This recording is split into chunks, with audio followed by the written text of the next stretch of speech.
महाराष्ट्राच्या इतिहासातील तो राष्ट्रमाता, राजमाता, माता जिजाई, माता सावित्री आणि माता रमाई.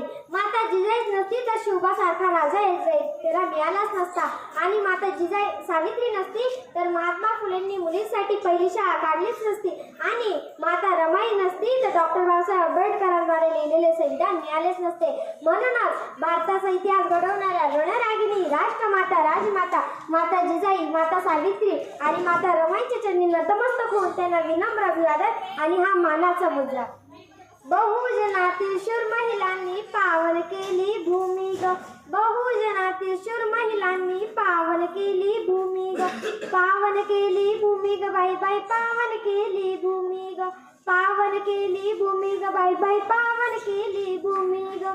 अशी जिजामाता सावित्री रमाई वाणी, जिजामाता सावित्री रमाई बनवून दावा तुम्ही ग, जिजामाता सावित्री रमाई वाणी बनवून दावा तुम्ही ग. बहुजनातील शूर महिलांनी पावन केली भूमी ग, बहुजनातील शूर महिलांनी पावन केली भूमी ग, पावन केली भूमी ग बाई बाई, पावन केली भूमी ग, पावन केली भूमी ग बाई बाई, पावन केली भूमी ग.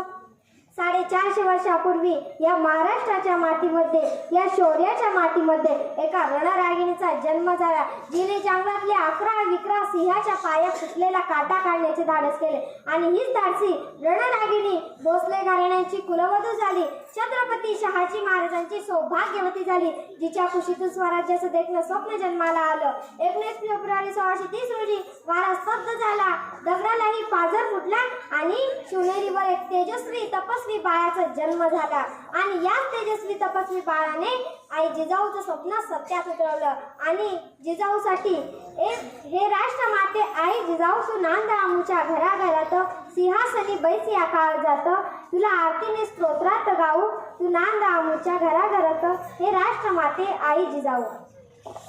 आणि तुम्हाला जर का प्रत्येकाला वाटत असेल सर्वांच्या घरात बाळ शिवा आणि बाळ भीमा जन्माला यायला पाहिजे, त्यासाठी तुम्ही सर्वात पहिले आई जिजाई आणि आई